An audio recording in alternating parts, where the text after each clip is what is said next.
नमस्कार दोस्तों, पिछले महीने हमें सुनने को मिला था कि म्यांमार का जो सितवे पोर्ट है, सितवे बंदरगाह है जो भारत ने डेवलप किया है, उसका कंप्लीटली ऑपरेशन संचालन भारत करने वाला है। पिछले महीने हमें यह भी सुनने को मिला था कि श्रीलंका का जो हम्बनटोटा एयरपोर्ट है, हम्बनटोटा एयरपोर्ट का 30 साल के लिए मैनेजमेंट भारत और रशिया की एक कंपनी को मिल चुका है। और ईरान और इजराइल के बीच में बहुत बड़ा कॉन्फ्लिक्ट चल रहा है, युद्ध जैसे हालात है। ईरान के ऊपर अमेरिका ने पहले भी सैंक्शन लगा रखे थे और नए सैंक्शन लगा दिए हैं। इन्हीं सब घड़ी के बीच में भारत और ईरान के बीच में एक ऐतिहासिक समझौता होता है, हिस्टोरिकल एग्रीमेंट होता है, हिस्टोरिकल डील होती है। और वो डील क्या है? India and Iran sign 10-year contract for Chabahar port. Chabahar port, Chabahar बंदरगाह है जो भारत ने डेवलप कराया है ईरान के बीच में। इसका 10 साल के लिए संचालन या ऑपरेशन भारत करने वाला है। बहुत बड़ी हिस्टोरिकल डील है। आज हम यही समझेंगे कि कैसे हुई है ये डील, क्या इसका हिस्टोरिकल बैकग्राउंड है, क्या इसकी इंपॉर्टेंस है। और जब ये डील हो गई उसके बाद में अमेरिका ने वार्निंग दी है, भारत को भी दी है और ईरान को भी दिया कि हम आपके ऊपर सैंक्शन लगा सकते हैं। इसको भी थोड़ा डिटेल में समझेंगे। अच्छा, आगे बढ़ने से पहले एक छोटी सी बात आपको यही समझ लेना है। ये जो चाबहार पोर्ट है, चाबहार बंदरगाह है जो ईरान के अंदर है, इसके 2 टर्मिनल है। एक टर्मिनल का नाम है शाहिद बेहस्ती और एक टर्मिनल का नाम है शाहिद कालांतरी। शाहिद बेहस्ती और शाहिद कालांतरी 2 टर्मिनल है चाबहार पोर्ट के।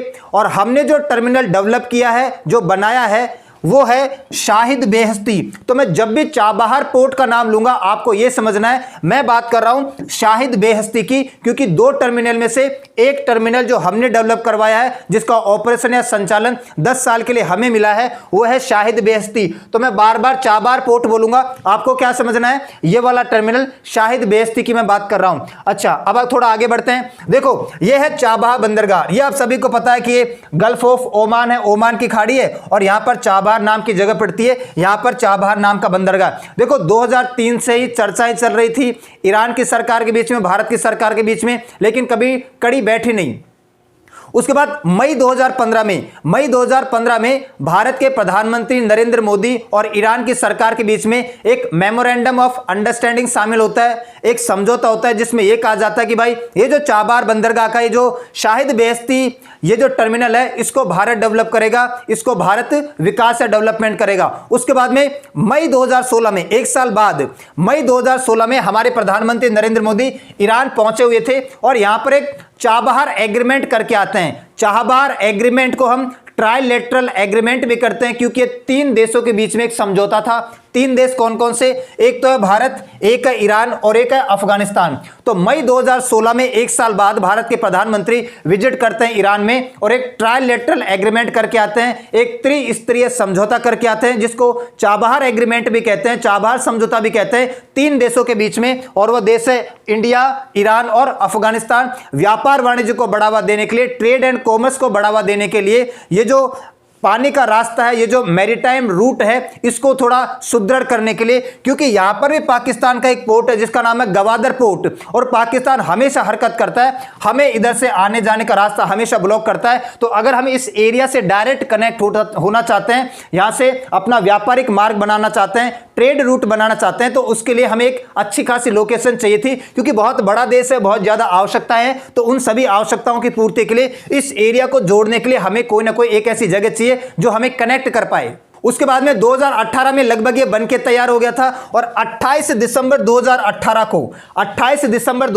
को भारत सरकार की एक कंपनी है जिसका नाम है India port global limited, India ports global limited, और इसको ये ऑपरेशन मिल गया था। भारत सरकार की एक कंपनी है। उसके बाद में अभी सोमवार को, यानी 13 मई 2024 को वो हिस्टोरिकल एग्रीमेंट होता है। अच्छा, एक बात और जानना, ये जो एग्रीमेंट हुआ था 24 दिसंबर 2018 से IPGL, India port global limited को संचालन या ऑपरेट करने की शक्ति प्रदान कर दी गई थी कि आप इसको ऑपरेट कर सकते हो, संचालित कर सकते हो, और हर साल इसको रिन्यू किया जाता था। 2018 से ही ऑपरेशन करने की, संचालित करने की पावर है हमारे पास। तब से हम कर रहे थे, लेकिन हर साल इस एग्रीमेंट को रिन्यू करना पड़ता था। 2019 में रिन्यू, 20, 21, 22, 23 हर साल इसको रिन्यू करना पड़ता था, आगे बढ़ाना पड़ता था। लेकिन फिर दोनों देशों की सरकारों ने फैसला किया कि हर साल बढ़ाने का कोई मतलब नहीं है, क्यों ना एक हिस्टोरिकल एग्रीमेंट किया जाए, एक ऐतिहासिक समझौता किया जाए। हम इसको डायरेक्ट 10 साल के लिए आगे बढ़ा देते हैं। तो 10 साल के लिए 10 ईयर के लिए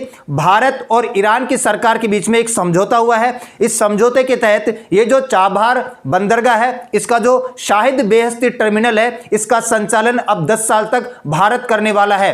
एक्चुअल में समझौता किस किस के समझौता करने के लिए पहुंचे, कौन थे वहां पर? देखो, सर्बानंद सोनोवाला शिपिंग मिनिस्टर है, और यह है मेहरदाद वज्रपास, ये ईरान के urban development and shipping minister है। इन दोनों ने यह समझौता किया है। अच्छा, समझौते के तहत हुआ क्या है? भारत की जो कंपनी है जिसका नाम क्या है?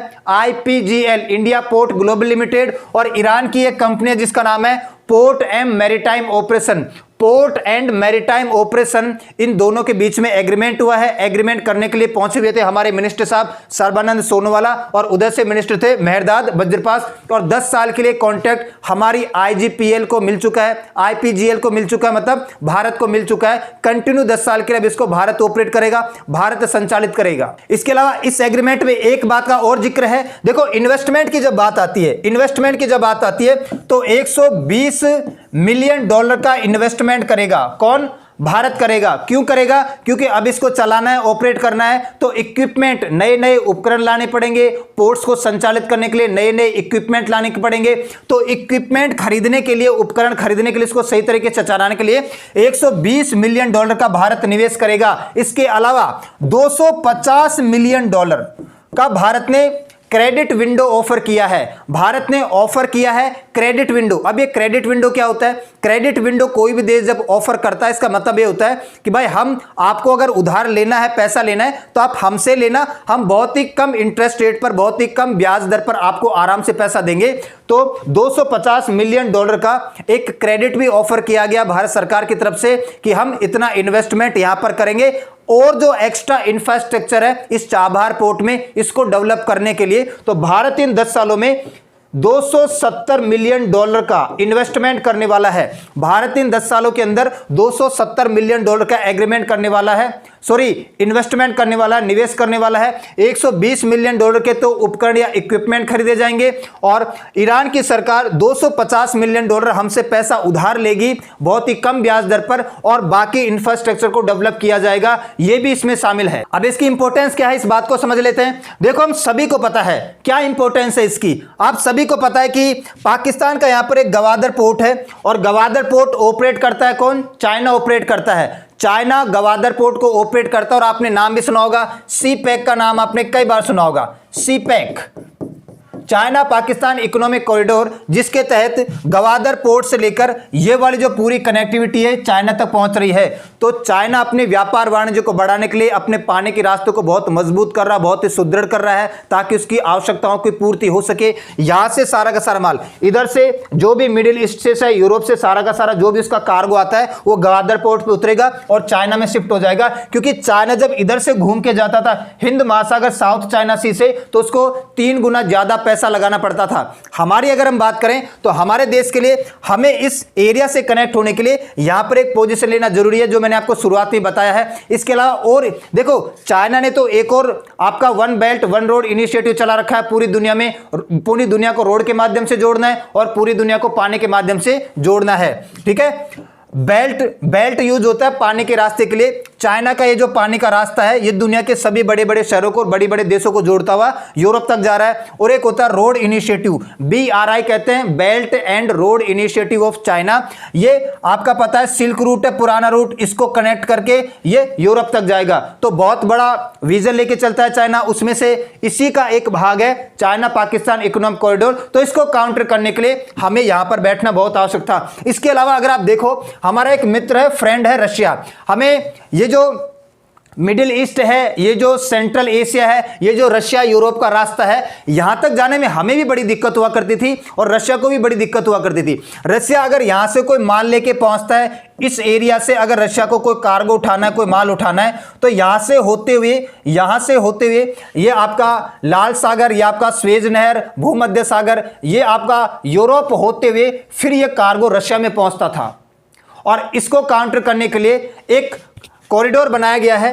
उस कॉरिडोर का नाम है international north south transport corridor. International north south transport corridor है ये वाला। ये जो रेड कलर की लाइन आपको दिख रही है, international north south transport corridor, जो 7200 किलोमीटर लंबा है, 7200 किलोमीटर के आसपास है। तो ये वाला इससे दुगना पड़ता है, लगभग दुगना क्या, लगभग 2.5 गुना पड़ता है। तो जो चीज यहां से इधर होते हुए रशिया तक पहुंचती थी, अब वो रशिया के लिए यहां से डायरेक्ट पहुंच जाएगी, तो रशिया को भी फायदा है। जो चीज हमें यूरोप से यहां से होते हुए यहां तक लेके आनी पड़ती थी, हमारे लिए यहां से होते हुए हर एक चीज रशिया से लेके आओ, चाहे यूरोप से लेके आओ, चाहे इधर किसी भी कंट्री से लेके आओ, यहां तक जब हम लेके आते थे तो बहुत ज्यादा पैसा खर्च होता था, दुगना तिगना टाइम लगता था और ज्यादा चार्ज भी होता था, पैसा भी लगता था। तो अब हम यहां से डायरेक्ट यूरोप से और रशिया के आसपास के सभी देशों से डायरेक्ट यहां तक हम अपने आप चीजों को आराम से ला सकते हैं। तो इससे बहुत सारे देशों को फायदा होगा। उसके लिए भी एक कनेक्टिविटी को आसान करने वाला है ये वाला जो चाबार बंदरगाह है। अच्छा, इसके अलावा एक और चीज जो हमें समझनी है, देखो भारत ने जो पोजीशन ली है वो बड़ी खतरनाक ली है। भारत ने क्या पोजीशन ली है, देखो एक तरफ तो हमें इधर अगर हम इस साइड देखें तो हमने चाबार पोर्ट को ऑपरेट करने की पावर ले ली है। चाबार पोर्ट को हम संचालित करेंगे, ऑपरेट करेंगे 10 साल के लिए, और इधर वाले एरिया से आराम से कनेक्टिविटी बैठ जाएगी। और इधर वाले हाथ की तरफ हम देखें, इधर वाले जो देश हैं या इधर वाले जो हमारे राज्य हैं, उनसे कनेक्टिविटी करने के लिए हमने म्यांमार के जो कालादान नदी है, कालादान नदी के ऊपर एक पोर्ट बनाया जिसका नाम है सितवे पोर्ट या सितवे बंदरगाह का काम कंप्लीट हो चुका है लगभग, और इसको ऑपरेट या संचालित भारत ही करेगा। और करेगी कौन सी कंपनी, IPGL करेगी। अभी जो मैं आपको बता रहा था, इंडिया पोर्ट्स ग्लोबल लिमिटेड जो भारत सरकार की कंपनी है, जो पोर्ट्स को संभालने का काम करती है, बंदरगाहों को संभालने का काम करती है, उसको यहां पर पावर मिल चुकी है कि वो इस सितवे पोर्ट को चलाएगा। इससे क्या है, देखो हमें यहां से कोई भी चीज जब पहुंचानी पड़ती थी तो ये उबड़ खाबड़ रास्ता, पहाड़ी इलाका, बहुत ज्यादा दिक्कतों का सामना करना पड़ता था। ना ही ट्रेन जाती है, ना ही वहां पर अच्छे रास्ते हैं। यहां पर हमें राज्यों की कनेक्टिविटी टूटी हुई लगती थी। इधर वाले जब हम देशों से व्यापार वाणिज्य करते थे तो इधर हमारे पास कोई ऐसा बंदरगाह या पोर्ट नहीं था जिसको हम ऑपरेट करते हैं। अब सितवे पोर्ट बनने के बाद में इधर जो आपके ये जो साउथ ईस्ट कंट्रीज हैं, है ना, आपका थाईलैंड, इंडोनेशिया, मलेशिया, मापार, लोइस वगैरह, इनके साथ कनेक्टिविटी और अपने राज्यों के साथ कनेक्टिविटी। एक तो कोई चीज यहां से यहां तक जाए इतना टाइम लगे, और एक चीज यहां से यहां गई और यहां से सीधा अपना मिजोरम में पहुंचो, त्रिपुरा में पहुंचो, मणिपुर में पहुंचो, कोई दिक्कत नहीं है। तो भारत बहुत अच्छी पोजीशन पे बैठ गया है। अच्छा, आप सभी को पता है कि 2020 में जब हम कोरोना के टाइम पे अफगानिस्तान की मदद कर रहे थे तो हमने पाकिस्तान से रास्ता मांगा था कि भाई पाकिस्तान बात सुन हमारी, हमें अफगानिस्तान में गेहूं पहुंचाने हैं। तो इसने मना कर दिया कि मैं नहीं पहुंचाने दूंगा।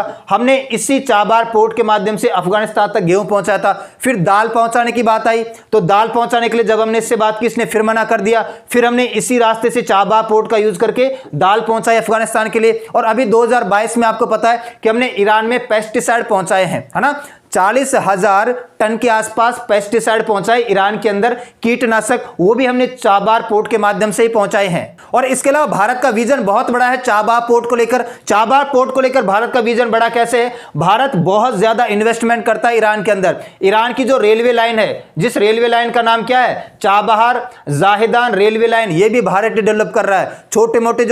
छोटे मोटे जो बहुत सारे एक्सप्रेस वे हैं वो भी वहां पर भारत डेवलप कर रहा है। तो भारत ईरान में बहुत ज्यादा निवेश कर रहा है, बहुत ज्यादा डेवलपमेंट कर रहा है ईरान का। और इन्हीं सब के बीच में आपको पता है कि ईरान ने जब ये डील साइन हो गई 13 तारीख को, तो कल ही शाम को ईरान ने एक वार्निंग जारी की है, अमेरिका ने कहा है, US warn for sanction after India Iran Chabahar port agreement.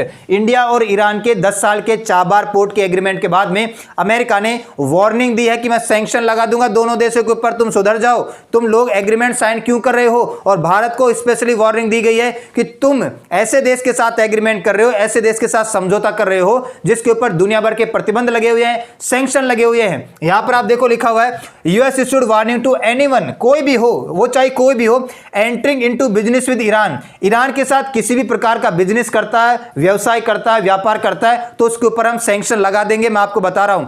और अगर आपको डिटेल में जानना है तो वेदांत पटेल कौन है? Vedant Patel principal deputy spokesperson है, ठीक है, यूएस स्टेट डिपार्टमेंट के। इन्होंने कहा है कि US respect India's foreign policy goals and bilateral relation. जो यूएसए है, जो अमेरिका है, वो भारत की रेस्पेक्ट करता है कि वो अपने बायलैटरल रिलेशन लेके चले, अपने रिश्ते बना के चले किसी भी देश के साथ, और उसकी फॉरेन पॉलिसी है ना, जो उसके गोल हैं, जो भी उसके लक्ष्य है, वो उनको अचीव कर सकता है। तो फॉरेन पॉलिसी की और उसके बायलैटरल रिलेशन की कद्र करता है, रेस्पेक्ट करता है। लेकिन ईरान के साथ जो उसने प्रतिबंध लगाए हैं, अमेरिका ने ईरान के ऊपर जो प्रतिबंध लगाए हैं, वो प्रतिबंध ऐसे कि ऐसे रहेंगे और भारत को भी नुकसान झेलने को मिला है, क्योंकि ईरान के ऊपर बहुत सारे प्रतिबंध पहले से अमेरिका ने लगा रखे हैं, है ना। कोई भी देश जो ईरान के साथ व्यापार वाणिज्य करता है, फिर उसको भी उन प्रतिबंधों को थोड़ा झेलना पड़ता है। तो अभी के लिए यूएसए ने भारत को केवल वार्निंग दी है कि हम आपके ऊपर प्रतिबंध लगा देंगे, और ये जो ईरान के ऊपर पहले से प्रतिबंध लगे हुए हैं, ये ऑलरेडी रहेंगे, हो सकता है इनको और ज्यादा सख्त कर दिया जाए। तो आज के लिए इतना ही करते हैं, मिलते हैं नेक्स्ट क्लास में, तब तक के लिए सभी को धन्यवाद।